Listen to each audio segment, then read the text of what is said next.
이 시간 자리에서 일어나셔서 하나님의 말씀을 함께 보시겠습니다.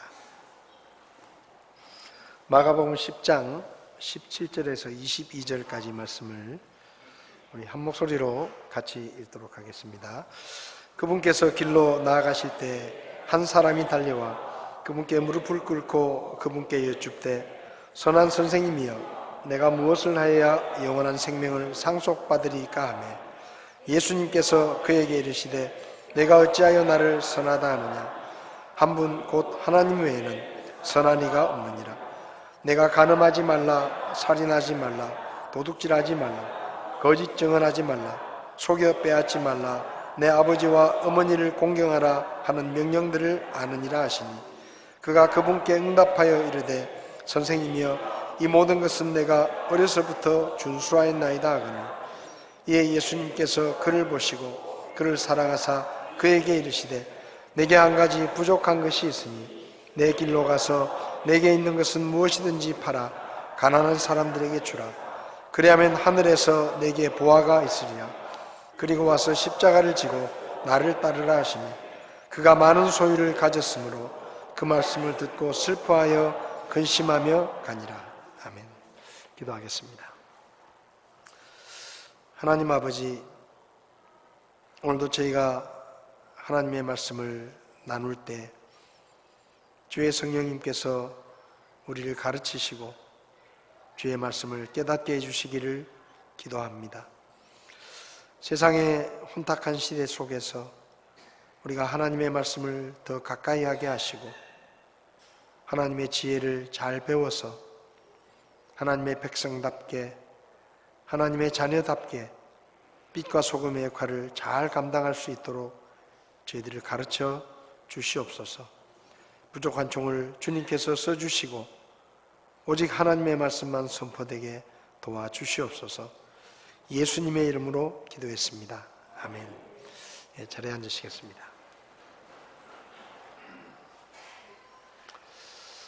성경을 읽다 보면 참 안타깝다 그런 생각이 드는 장면들이 종종 있습니다. 오늘 읽은 본문에 나오는 이 부자 청년의 이야기도 참 안타깝다 라는 그런 생각이 드는 이야기 중에 하나입니다. 오늘 본문을 보면 17절에 그분께서 길로 나아가실 때 한 사람이 달려왔다 이렇게 말씀합니다. 예수님께서 길을 가실 때 한 사람이 달려왔습니다. 이 사람이 예수님께 달려왔다는 이야기는 이번에 그분을 만나지 못하면 어쩌면 다시는 만날 수 없을지도 모르겠다. 그런 간절함과 또 내가 그분을 꼭 만나야 되겠다 라는 그런 절박함이 있었던 것 같습니다. 그러니까 달려와서 가쁜 숨을 내쉬면서 예수님께 무릎을 꿇고 말을 합니다. 22절을 보면 그가 많은 소유를 가졌다라고 말하면서 이 한 사람이 아주 재산이 많은 부자였다라고 이야기합니다. 그러니까 이 사람은 아주 큰 부자였는데 예수님에게 달려와서 허겁지겁 예수님을 만납니다. 그리고 마태복음 19장 22절을 보면 똑같은 내용을 기록한 성경에 그 청년이 많은 소유를 가졌으므로 그 말씀을 듣고 근심하며 가니라 라고 말씀합니다. 그러니까 여기 나오는 한 사람은 큰 부자였을 뿐만 아니라 나이가 젊은 청년이었습니다. 청년이었음에도 이 사람은 많은 재산을 가지고 있었다. 그러니까 이 사람이 자기가 열심히 일을 해가지고 돈을 모아서 부자가 되었다기보다는 부모를 잘 만나서, 부자인 부모를 만나서 일찍이 부모의 재산을 물려받아서 상당한 재산을 가지고 있었다라고 보는 것이 더 합리적일 것입니다. 그러니까 청년의 때 큰 부자가 되는 게 그렇게 쉽지 않아요. 부모를 잘 만나서 부모가 많은 돈을 물려주면 부자가 될 수 있는 것이지, 특별한 경우가 아니면, 요즘은 참 이상한 시대입니다. 영상 하나만 만들어 가지고 유튜브에 올려도 갑자기 벼락부자가 돼요. 수백만 명이 그걸 보면 부자가 될 수 있어요. 근데 이 예수님 당시의 시대에는 그런 시대가 아니에요. 그러니까 뭐 어쩌다가 우연히 운이 좋아서 갑자기 큰 부자가 되는 그런 경우는 거의 없는 시대였기 때문에 부모를 잘 만나서 이 청년은 일찍이 아버지 덕으로 부자가 됐다, 그렇게 보는 것이 맞는 것 같습니다. 누가복음 18장 18절을 보면 이 역시 똑같은 내용의 기록인데, 어떤 치리자가 그분께 여쭈어 이르되 선한 선생님이여, 내가 무엇을 하여야 영원한 생명을 상속받으리까? 라고 묻습니다. 이 누가복음 18장에서는 이 사람을 어떤 치리자다 라고 이야기합니다. 관원이란 이야기죠. 그래도 치리자라는 말을 들을 정도면 상당한 권력을 가진, 상당한 지위에 있었다라고 볼 수 있습니다. 그러니까 이 사람은 허겁지겁 예수님께 달려와서 무릎을 꿇고 예수님을 만나려고 했던 이 사람은 청년이었고 돈이 많은 부자였고, 그리고 젊은 나이에 상당한 권력을 가진 지위에 올라있는 사람이었습니다. 이 사람이 아주 젊은 나이에 상당한 관직에 올랐다는 이야기는 이 친구가 아버지 덕도 있겠지만은 나름대로 많은 사람들에게 인정받는 상당한 인맥을 갖고 있는 그런 사람이었다. 요즘은 시험을 쳐서 뽑는 일들이 많지만 뭐 이 당시에는 무슨 시험을 쳤겠습니까? 여러 가지 인맥을 거쳐서 누가 추천을 하고 이렇게 해서 관직에 오르는 경우들이 많았을 텐데, 이 사람이 젊은 나이에 상당한 지위에 관직에 올라 있다는 것은 누군가가 그를 추천했고 그 누군가가 상당한 영향력을 가진 사람이었을 것이다. 그러니까 이 사람은 요즘으로 말하면 금수저예요. 금수저. 좋은 부모를 만나가지고 돈도 많이 물려받고 젊었을 때부터 부자가 됐고, 그리고 아버지의 덕으로 아니면 화려한 인맥으로 상당한 권력을 가진 지위에 올라있는 사람이었습니다. 부족할 것이 없는, 모든 면에서 성공한, 말 그대로 출세한 젊은이였습니다. 근데 이 친구가 예수님께 달려와서 그분 앞에 무릎을 꿇고 가쁜 숨을 몰아쉬면서 예수님을 만납니다. 돈도 있을 만큼 있고 나이도 젊고 세상에서 나름대로 성공도 했고 출세도 했는데, 이 젊은 친구가 뭐가 아쉬워서 허겁지겁 뛰어와가지고 예수님을 만나려고 했을까? 그것도 그분 앞에 무릎을 꿇고. 이게 예사로운 장면이 아니에요. 보통 젊은이가 돈이 많고 부자인데다가 권력도 가지고 출세를 해가지고 세상적으로 성공을 하면 마음이 교만해지기가 쉽습니다. 그렇잖아요? 젊었을 때부터 아버지를 잘 만나서 돈을 많이 가지고 좋은 차를 타고 좋은 집에 살고 부족함 없이 살고 거기다가 사회적으로도 성공해가지고 꽤 높은 자리에 올라있고 그러면 대부분 마음이 교만해지기 쉽습니다. 그리고 그렇게 되면 영적인 일에 별 관심이 없는 게 대부분이에요.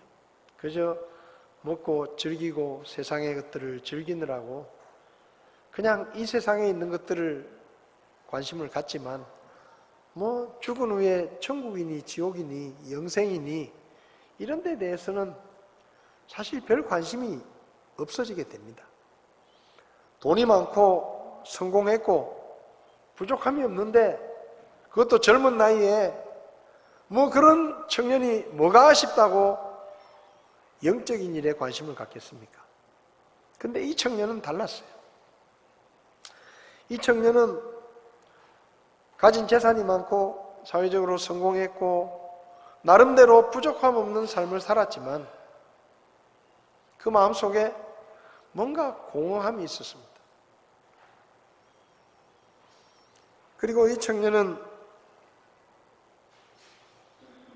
어릴 때부터 율법을 열심히 지켰을 만큼 영적인 것에 대한 욕망이 있는 사람이었습니다.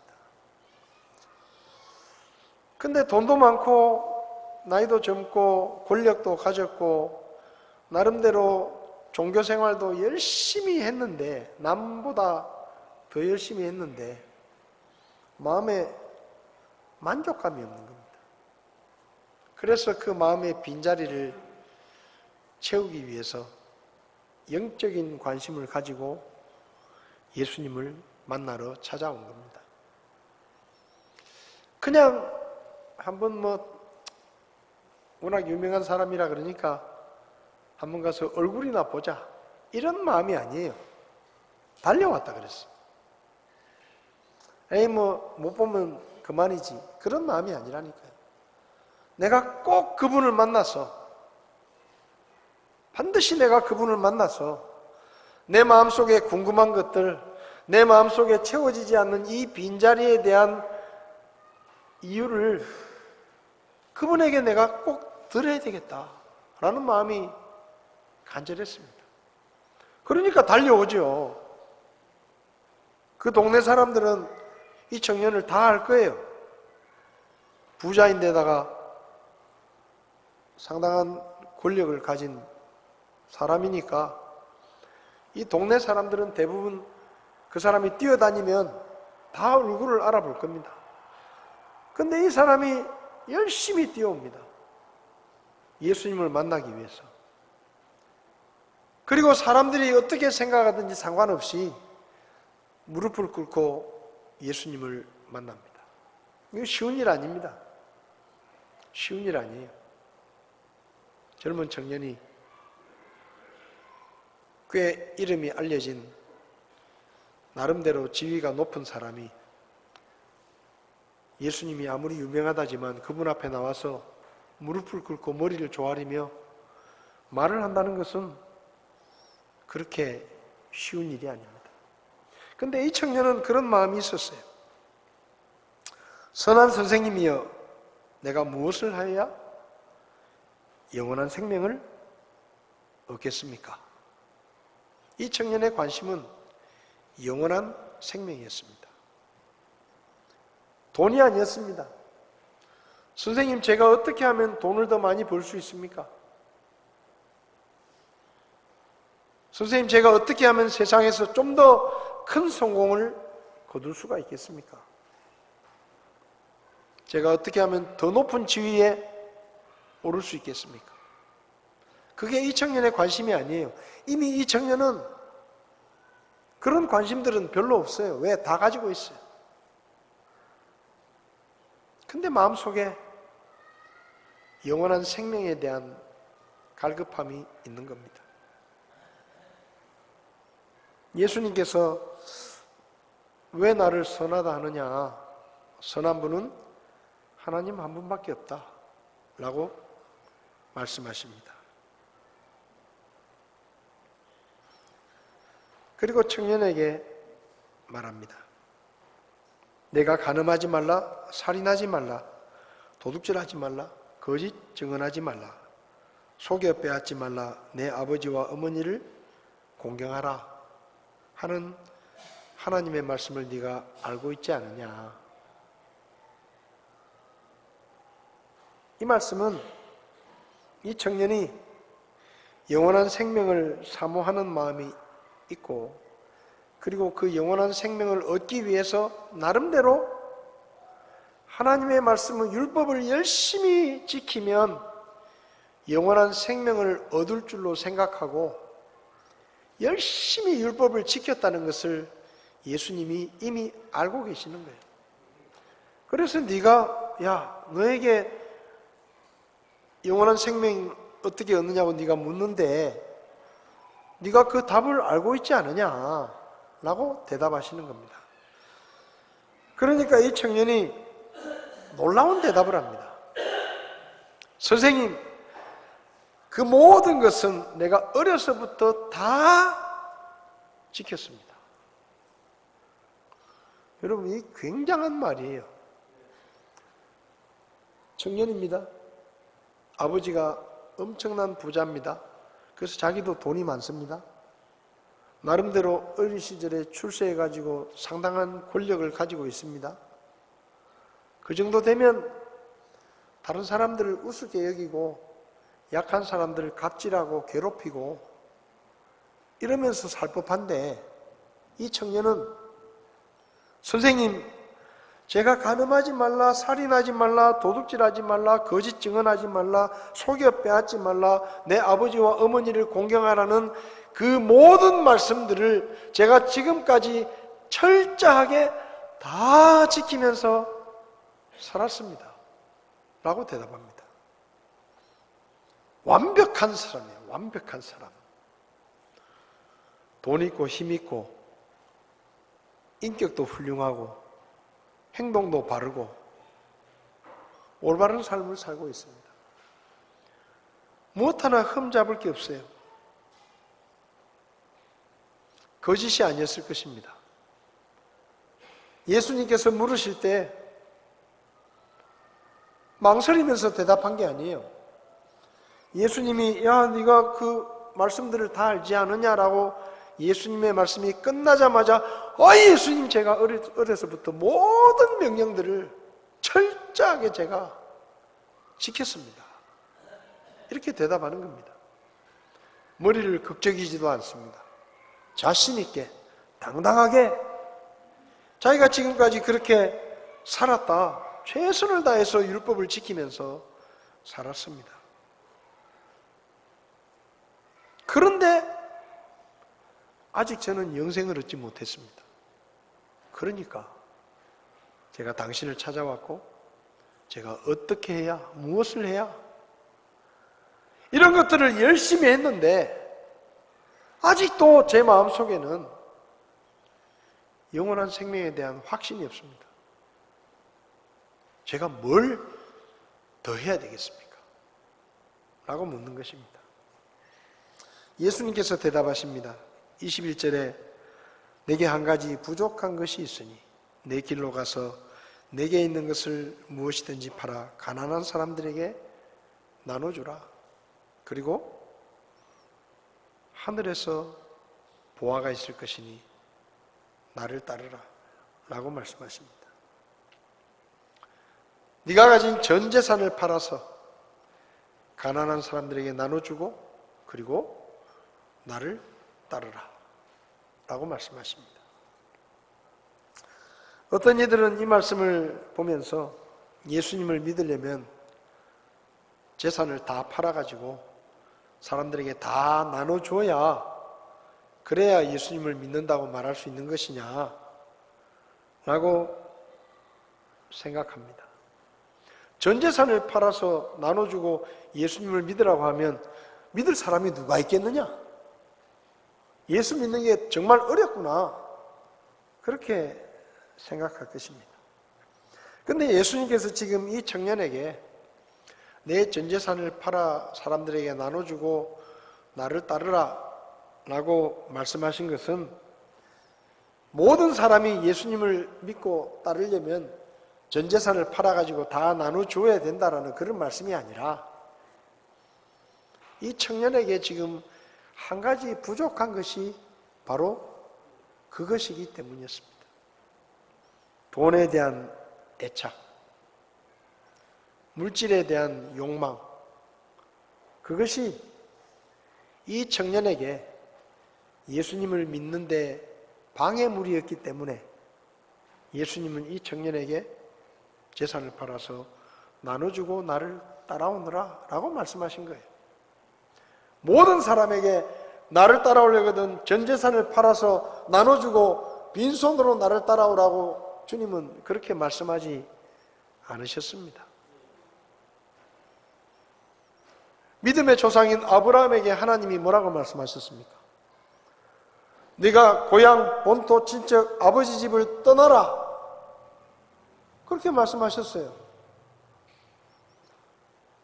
거기에 하나님께서 네 전 재산을 팔아서 가난한 사람들에게 다 나눠주고 갈대아 우르에서 나와라 그렇게 말씀하지 않으셨어요. 그냥 네 고향 땅을 떠나서 내가 지시하는 땅으로 가라 라고 말씀하셨죠. 그리고 하나님은 아브라함에게 100세가 되어서 얻은 아들을 하나님께 바치라고 요구하십니다. 그게 뭔가 하면요, 아브라함에게는 100세가 되어서 얻은 그 애지중지하는 아들이 하나님께 나아가는데 방해가 될 수 있기 때문에 그 방해물을 넘어서라고 하나님이 말씀하신 거예요. 나병에 걸린 시리아의 장군 나아만이 엘리사를 찾아옵니다. 이스라엘에 가면 하나님의 사람이 있는데 그 하나님의 사람이라면 주인님의 병을 고칠 수 있을 겁니다 라고 자기 집에 포로로 잡혀왔던 히브리 여자 종이 말을 해가지고 자기 병을 고치러 이스라엘에 온 거예요. 근데 하나님의 사람인 엘리사가 이 나아만을 만나지도 않고 그냥 자기 비서를 통해서 요단강 몸에 가서 7번 몸을 잠그시오. 그러면 병이 나을 것이오. 라고 대답을 합니다. 이 나아만 장군은 나병에 걸려가지고 지금까지 우리식으로 말하면 좋다는 온천은 다 찾아가 본 사람이에요. 피부병에 좋다는 온천은 다 찾아가가지고 거기서 몸을 열심히 씻어본 사람인데 엘리사는 뭐라고 말하는가 하면 저기 그 흙탕물이 막 더러운 흙탕물이 막 흘러가고 있는 그 요단강에 몸을 7번 담그라는 거예요.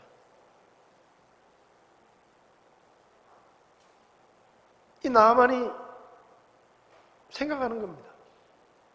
내가 그렇게 좋다는 물은 다 찾아가서 씻어보고 좋다는 온천에 가서 다 씻어봤는데 저놈은 도대체 나를 어떻게 보고 저 흙탕물에 저 더러운 온 흙탕물 온 오물들이 다 흘러가고 있는 저 강에 들어가서 몸을 담그라고 말하느냐.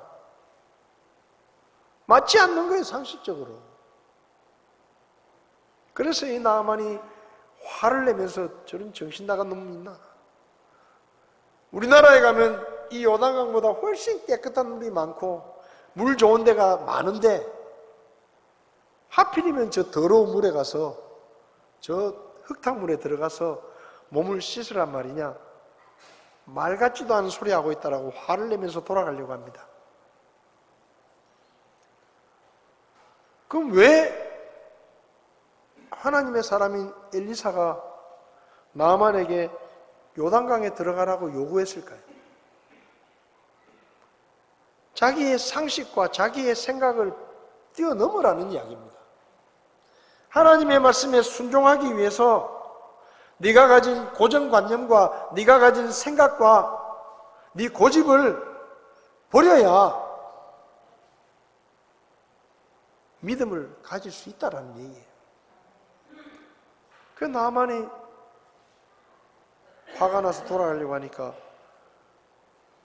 그 신하 중에 한 사람이 아니 장군님 오만 일을 다 해봤는데 별짓을 다 해봤는데 그까지 그 흙탕물 강물에 몸을 7번 담그라는 게 그게 뭐 힘든 일입니까?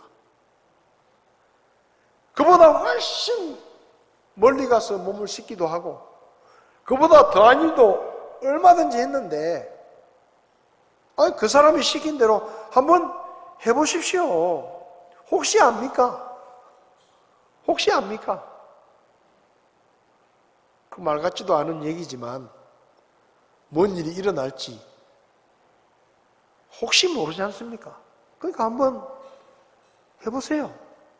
그러니까 나만이 가만히 생각해보니까 그런 거예요. 그까짓 게 뭐 힘든 일이라고. 그래서 장군이 옷을 벗고 맨몸으로 그 흙탕물로 들어가는 겁니다. 자기의 고집과 편견과 자기의 생각을 뛰어넘은 거예요. 하나님은 이렇게 요구하십니다. 이 부자 청년에게는 돈에 대한 욕심이 하나님께 나아가는, 믿음으로 나아가는데 가장 큰 장애물이었기 때문에 그걸 버릴 수 있느냐라고 말씀하신 겁니다.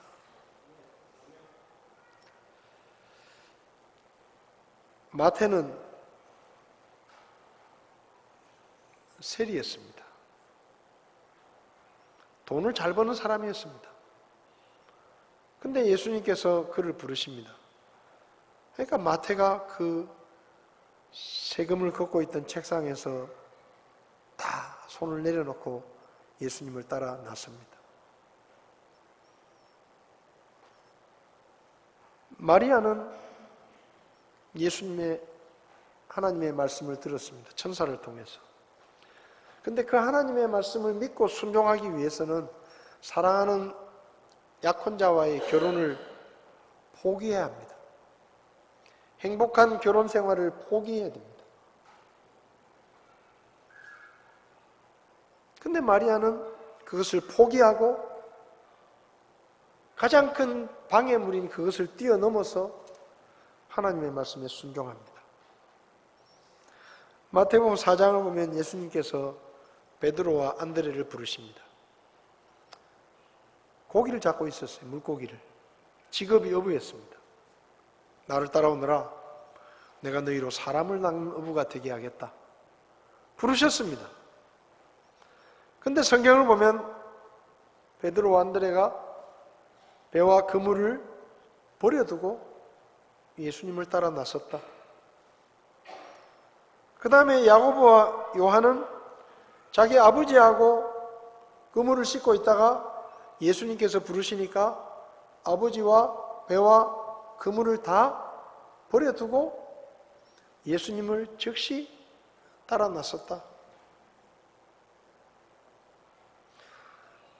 사도 바울은 예수님을 믿고 따르기 위해서 그가 지금까지 누리던 모든 것들을 다 버렸습니다. 바리새인 중에 바리새인이고 로마 시민권을 가진 사람이고 당시 최고의 랍비였던 가말리엘 문화에서 수학한 최고의 엘리트였는데 종교적으로, 정치적으로, 사회적으로 출세한 사람인데 앞길이 보장되어 있는 사람인데 하나님의 말씀에 순종하기 위해서 그런 것들을 다 내려놓았습니다. 근데 재밌는 표현이 있어요. 빌립보서 3장을 보면 사도 바울이 자기가 지금까지 누리던 모든 것들, 부귀영화와 권력과 보장된 미래의 성공을 포기하면서 이렇게 말합니다. 빌립보서 3장 7절에 그러나 무엇이든지 내게 이득이 된 것들 곧 그것들을 내가 그리스도를 위하여 손실로 여겼으며 참으로 확실히 모든 것을 손실로 여김은 그리스도 예수 내 주를 아는 지식이 뛰어나기 때문이라. 내가 그분을 위하여 모든 것에 손실을 입고 그것들을 단지 배설물로 여김은 내가 그리스도를 얻고.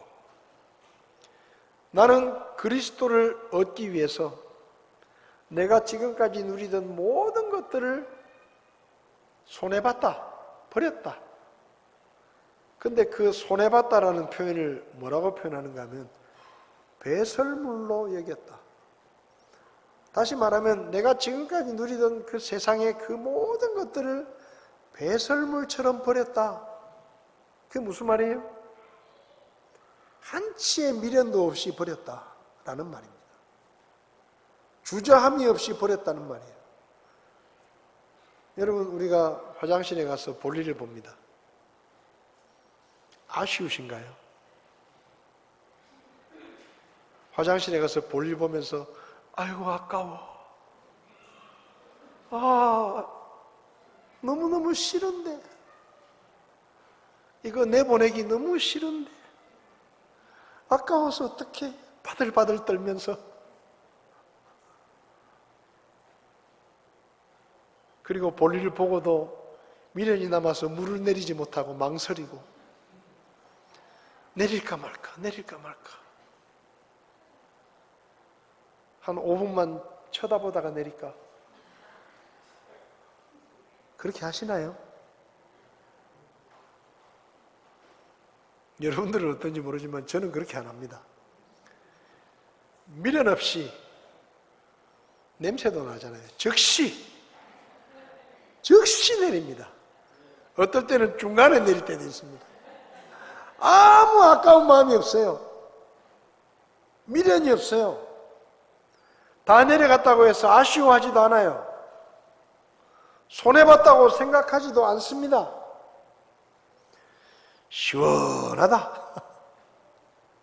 그게 배설물이에요.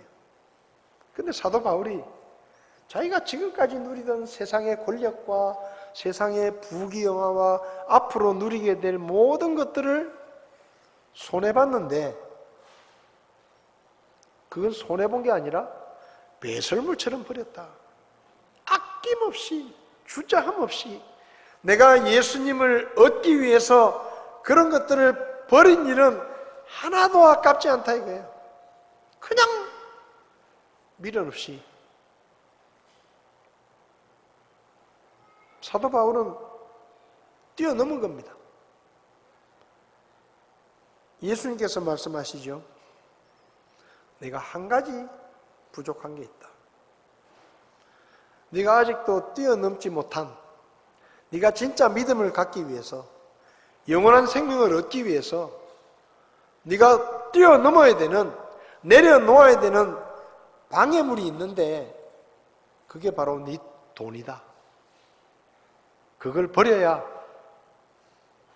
그걸 내려놓아야 네가 비로소 믿음을 가질 수 있고 영생을 얻을 수가 있다 라고 말씀하신 거예요.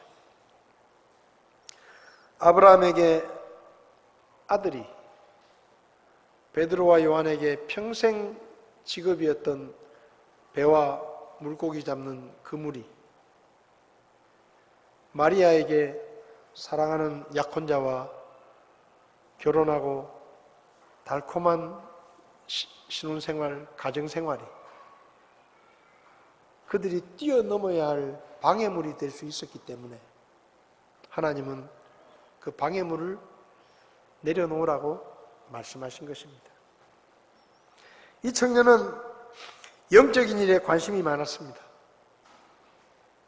영원한 생명을 얻고 싶어 했습니다. 율법을 열심히 지켰습니다. 그리고 헐레벌떡 뛰어와서 예수님을 만날 만큼 간절함이 있었습니다. 근데 한 가지 부족한 게 있는 거예요. 다 좋은데 한 가지 부족한 게 있다. 네 마음속에 있는 돈을 의지하는 마음, 세상의 물질에 얽매여 있는 마음, 그것을 버리지 못하면 참된 믿음을 가질 수가 없다 라고 말씀하십니다. 네가 돈을 붙들고 있는 한 영원한 생명은 얻을 수가 없다. 그걸 버릴 수 있겠느냐 라고 말씀하신 거예요. 그것이 부족하다. 근데 22절을 보면 그가 많은 소유를 가졌으므로 그 말씀을 듣고 슬퍼하여 근심하며 돌아갔다 라고 말씀합니다. 믿고 싶은데, 영원한 생명을 얻고 싶은데 내가 가진 재산만큼은 버릴 수가 없습니다. 영원한 생명을 얻고 싶은데, 나도 예수님을 믿고 싶은데, 다른 건 몰라도 내가 가진 이 돈만큼은 포기할 수가 없습니다. 그래서 근심하며 슬퍼하며 돌아갔다. 근데 다행이에요. 왜 다행인가 하면 슬퍼하며 근심하며 갔다 그랬어요. 화를 내면서 갔다라고 말하지 않습니다. 화를 내면서 갔으면 끝이에요. 저는 이 말씀을 보면서 슬퍼하여 근심하며 갔다. 어쩌면 집에 가가지고 한 번 더 생각해 보는 거예요. 화를 내면서 갔으면 다시 생각 안 할 거예요. 그런데 슬퍼하며 근심하며 간 거예요. 야, 내가 이 돈을 다 포기할 만큼 영생이 그만큼 중요할까? 내가 영생을 얻기 위해서 이걸 버릴 만큼 가치가 있는 것인가? 고민하며 생각해 봤을 거란 암시입니다. 말도 안 되는 소리 하지 마라. 지가 뭐라고 재산을 다 버려 택도 없는 소리 하지 마라 하고 소리를 지르고 화를 내면서 갔으면 거기서 끝인데, 슬퍼하며 근심하며 돌아갔다.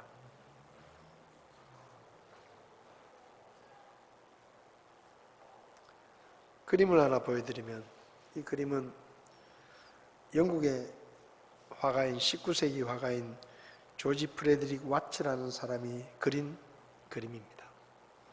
이 청년의 그림이에요. 그런데 뒷모습이에요. 예수님의 말씀을 듣고 근심하며 돌아가고 있는 청년의 모습을 그린 것입니다. 제목이 뭐냐? 재물이 많은 까닭에라는 제목의 그림입니다. 이게 다예요.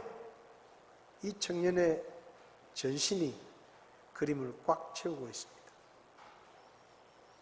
화려한 옷을 입고 머리 위에는 보석이 박혀있는 터번을 쓰고, 그리고 손에는 비싼 가락지를 끼고 손을 축 늘어뜨리고 뭔가 정말 고민하며 성경 말씀대로 슬퍼하며 근심하며 가고 있는 이 청년의 모습입니다. 저는 가능성을 봅니다. 화를 내며 성질을 내면서 간 게 아니라 슬퍼하며 근심하며 또 생각하며 가고 있는 거예요. 어쩌면 이 청년은 그 후에 돈의 장벽을 뛰어넘었을지 모릅니다. 그리고 영생을 얻기 위해서 예수님 말씀대로 모든 것을 정리하고 예수님을 따라왔을지도 모릅니다. 근데 그 가능성이 있어요. 오늘날 이 안타까운 장면들이 교회 안에서도 너무 많이 일어나고 있습니다. 영적인 일에 관심이 있어서 교회를 왔습니다. 천국에 가고 싶어서. 천국이 있는지 없는지는 잘 모르지만 천국이 있다면 천국에 가고 싶은 마음으로 교회를 옵니다. 그리고 하나님의 말씀을 듣습니다.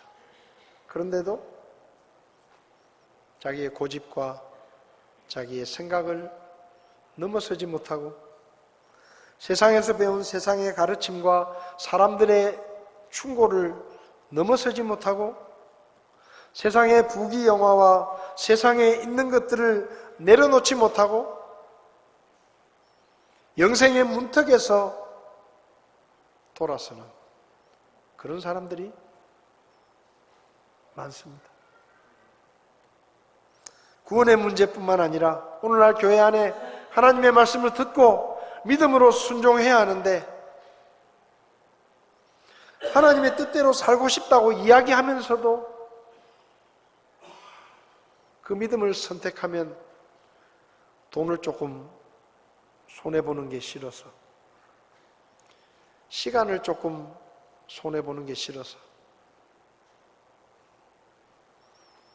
인간적인 편안함을 누리지 못할까봐 말씀에 순종하지 못하고 주저하고 있는 사람들이 많습니다. 여러분은 어떻습니까? 매일 성경을 읽고 하나님의 말씀을 알고 하나님께서 나에게 원하시는 것이 무엇인지를 아는데 내가 그렇게 살고 싶은데 혹시 뭔가 그분의 말씀에 순종하면 손해볼 것이라는 걱정 때문에 내가 사람들에게 좀 이상한 사람으로 보이진 않을까라는 걱정 때문에 혹시 망설이고 주저해 보신 적은 있지 않으십니까? 한 가지만 뛰어넘으면 되는데 그것을 넘어서지 못하고 아직도 망설이고 있는 그런 분이 계시다면 오늘 그 한 가지를 뛰어넘으시기 바랍니다. 한 가지 부족한 것을 내려놔 보시기 바랍니다. 그러면 여기 예수님께서 말씀하시잖아요. 그냥 전 재산을 팔아 나눠주라는 얘기가 아니에요. 그냥 손해를 보라는 얘기가 아니에요. 21절에 이에 예수님께서 그를 보시고 그를 사랑하사, 예수님이 지금 말씀하시는 것은 그를 사랑하시기 때문이에요. 사랑하사 그에게 이르시되 내게 한 가지 부족한 것이 있으니 내 길로 가서 내게 있는 무엇이든지 팔아 가난한 사람들에게 주라. 여기서 말씀이 끝나지 않아요. 그리하면 하늘에서 내게 보화가 있으리라. 땅에 있는 것을 버리면 하나님 나라의 보화가 주어질 것이다. 사랑하니까 이 얘기를 해주는 거예요. 사랑하니까. 손해보라는 얘기가 아니에요. 덜 귀한 것을 버리고 더 귀한 것을 가지라는 얘기입니다. 썩어 없어질 것을 버리고 영원한 하나님의 보화를 가지라는 얘기예요. 여러분, 우리가 믿음 때문에 손해볼 때 있습니다. 피해를 볼 수도 있어요. 불이익을 당할 수도 있어요. 사람들로부터 오해를 받을 수도 있어요.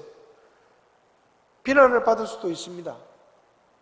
근데 우리가 믿음 때문에 선택해서 그런 일이 생긴다면 그게 끝이 아니에요.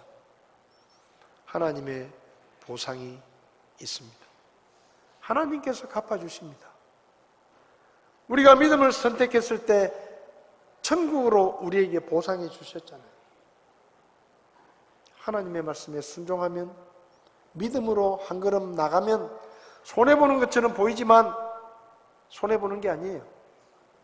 하나님께서 우리가 알지 못하는 놀라운 하나님의 보상으로 우리에게 갚아주신다는 것을 믿고 아직까지 넘어서지 못했던 것이 있다고 하면 이번 주간에는 한번 넘어가 보시기 바랍니다. 믿음으로 한 걸음 더 내디뎌 보시기 바랍니다.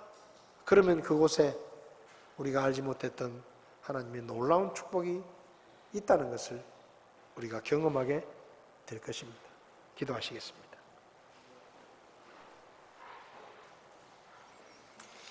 혹시 여러분 가운데 아직 구원받지 못한 분이 계시다면, 아직 예수님을 믿기로 결정하지 못하신 분이 있다면 여러분을 붙잡고 있는 게 무엇인지를 생각해 보십시오. 여러분의 생각, 여러분의 고집일 수도 있고 사람들의 말일 수도 있고 그것이 돈일 수도 있고 세상의 어떤 것일지도 모릅니다. 이제 그것들을 내려놓고 예수님을 믿어 구원에 이를 수 있기를 바랍니다. 목사님, 제가 오늘 말씀을 들으며 저도 예수님을 믿고 구원받기 원합니다. 그런 분 계시면 오른손을 들어주시면 제가 기도해 드리겠습니다. 성도 여러분, 여러분은 매일마다 하나님의 말씀을 들으실 것입니다. 하나님의 말씀을 읽으실 것입니다. 근데 그 말씀에 순종하고 계십니까? 믿음의 발걸음을 내딛고 계십니까? 혹시 아직도 무언가 한 가지 부족한 것 때문에 하나님의 말씀에 순종하는데 내 발목을 붙잡고 있는 그 무엇인가가 있다면 이제는 그것을 내려놓고 그것을 뛰어넘어서 믿음의 발걸음을 한 걸음 더 내디디시기를 바랍니다. 그리고 주님이 예비해 놓으신 놀라운 축복들을 누릴 수 있기를 바랍니다. 더 이상 주저하지 말고 망설이지 말고 너에게 한 가지 부족한 것이 있다. 그것을 뛰어넘어라. 그것을 버려라. 주님이 말씀하십니다. 주님의 말씀에 순종해서 우리의 믿음이 자라고 하나님께서 예배해 놓으신 더 많은 축복들을 받아 누리는 그런 저와 여러분들이 되었으면 좋겠습니다. 이 시간 자리에서 일어나시겠습니다. 찬송가 280장 우리 3절 찬송하시겠습니다. 나 예수 의지함으로 큰 권능 받아서 주님께 구한 모든 것 늘 얻겠습니다. 우리가 믿음으로 한 걸음 더 순종할 때 주님이 예배해 놓으신 것들을 우리가 누릴 수 있다는 것을 기억하시고 주님 앞에 믿음으로 나아가는 우리가 되었으면 좋겠습니다.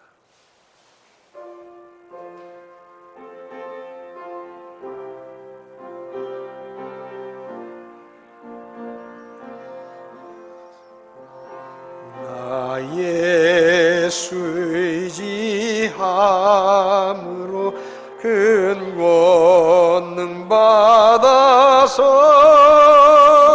주님께 구한 모든 것 늘 얻겠습니다.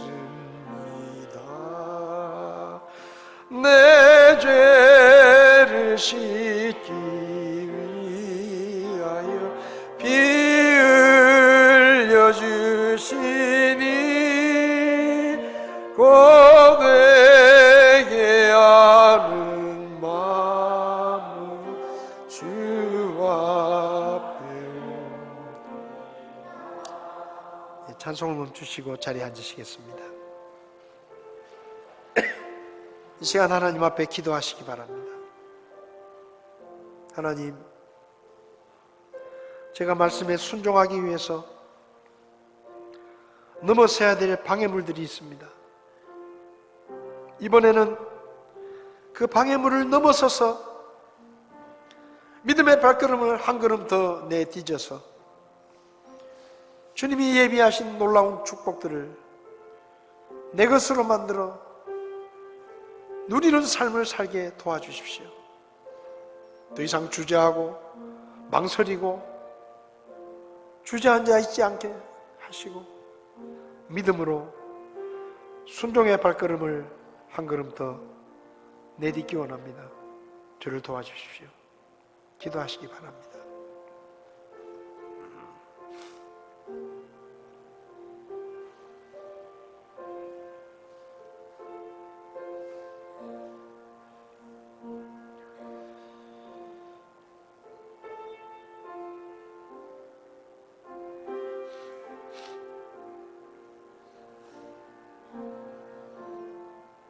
하나님 아버지, 우리 마음속에 하나님의 말씀에 순종하며 살고픈 소원이 있습니다.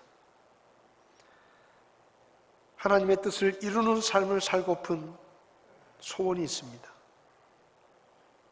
그런데 종종 하나님의 말씀 앞에서 우리의 발목을 붙잡는 방해물 때문에 믿음의 발걸음, 순종의 발걸음을 내딛지 못하고 망설이고 주저할 때가 참 많습니다. 하나님, 이 아침에 우리에게 말씀하신 것처럼 우리가 믿음의 발걸음을 한 걸음 더 내딛을 수 있도록 저희를 도와주시옵소서. 우리에게 믿음을 더해 주시옵소서.